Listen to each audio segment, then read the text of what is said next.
What's up, what it do, cyber world? It is your girl, the one and only Ash Said It, ashsaidit.com, ashsaidit.com. Welcome back to the Ash Said It Daily Podcast Show. I appreciate each and every one of you guys for checking out the show. Yes, we are well over 250,000 streams worldwide and counting, so I would not be able to do that without the help of each and every one of you guys. Thank you so much. And you know, I always bring in some people to the show that you never know who's going to come through. You never know exactly who's going to come through. But today we are blessed to have the Vice President of Broadway in Atlanta, Mr. Russ Belin. Russ, how are you? Thank you, Ash. Thanks for having me on. I'm doing well. Awesome. Thank you so much for making time for us. I know that you're a busy man. We are. We got quite a few shows, exciting shows coming to Atlanta in the next year, but I can always make time for our fans. Oh, thank you so much. So, Russ, let our audience know, how did Broadway come to Atlanta? Well, Fifth Third Bank Broadway in Atlanta, Broadway Atlanta, part of the Broadway Across America network, has been in Atlanta now for 37 years. And, you know, I think the birth of touring Broadway, you know, has started around that time, as far as the producers in New York being able to, you know, build out the shows in a way to travel by trucks, and the awareness of the shows, you know, resonating outside the New York area. I mean, there's been some touring shows going back many more years, but the creation of the type of series that Third Bank Broadway in Atlanta does, where it brings 6, 7 shows, has a subscription, really was born about 40 years ago, and we are part of, you know, that model, bringing the premier shows straight from New York City to Beacher Street and the Fox Theater. Absolutely, and I applaud you guys. There's no other venue in Atlanta than to have Broadway than the fabulous Fox. There's no other place it could be. No, we are truly fortunate to call the Fox Theater our home.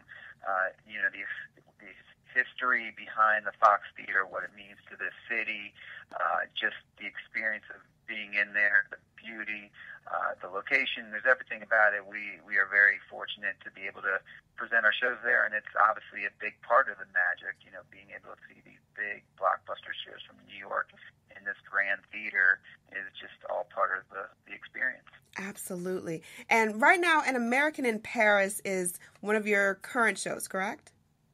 Correct, yeah. American in Paris is the final show in our 16-17 season.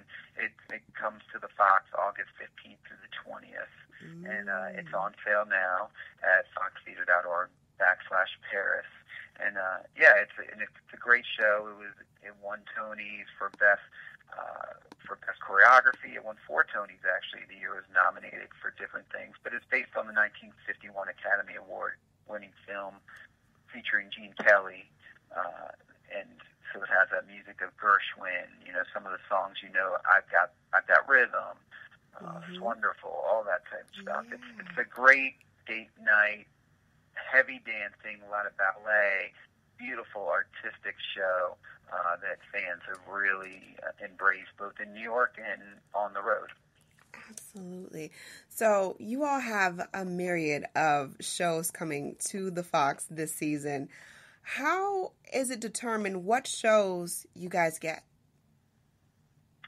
Yeah, so the process about selecting the shows starts maybe 2-3 years ahead of schedule. You know, we're really first looking at what the producers are putting out in New York, what shows are resonating there.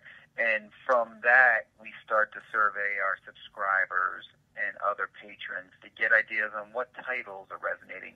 You know, it takes a little more time for them to know the content of the show, but sometimes just the title will give us an idea of, all right, they're familiar, you know, with this title, they're excited, and that's where the process starts to develop with our discussions with the producers, you know, to see about dates.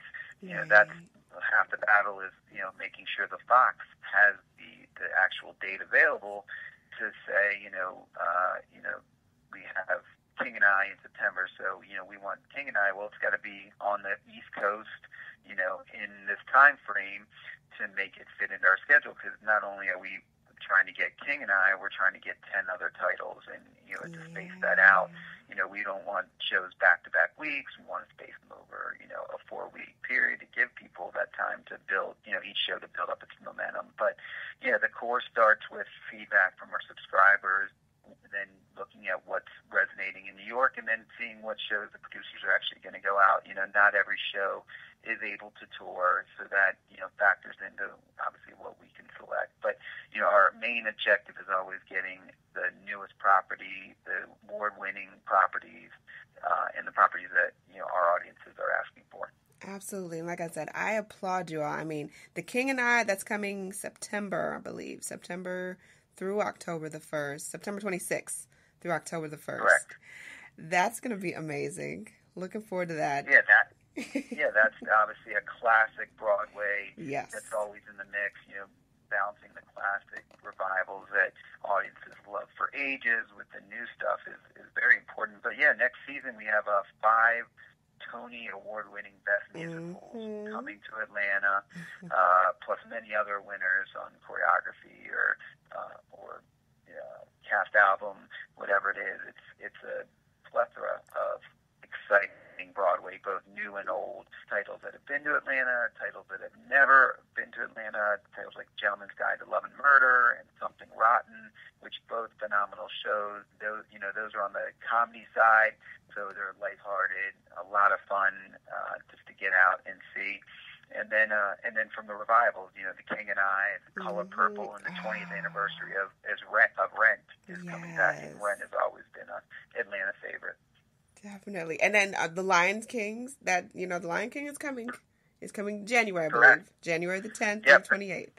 Yep. The Lion King will make its return in January for 3 weeks. And, that's always an Atlanta favorite. I think the last time we brought it was in 2014 to, a sold-out run.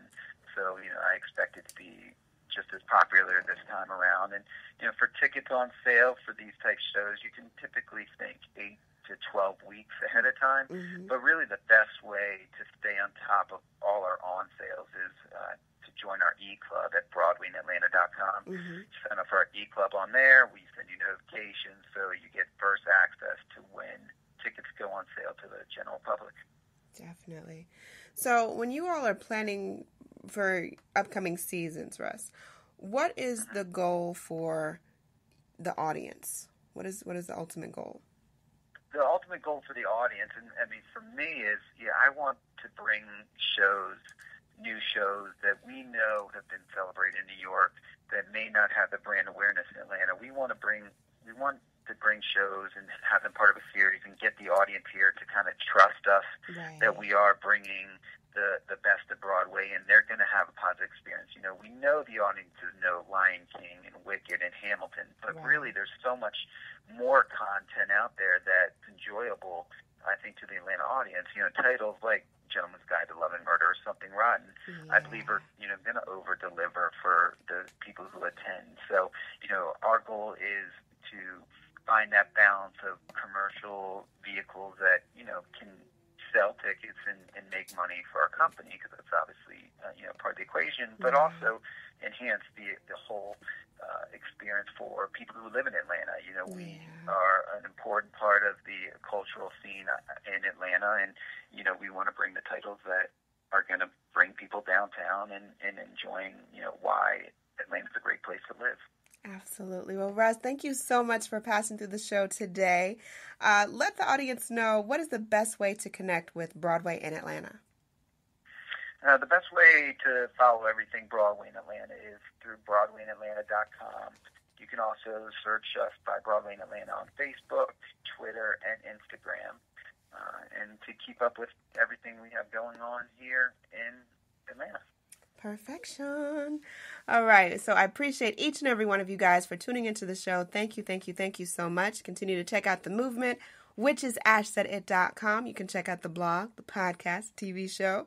A little bit of everything is on the website, of course. And keep in mind, anyone to tell you that you can't do what you want to do, you look them square in the face and tell them, don't believe me, just watch.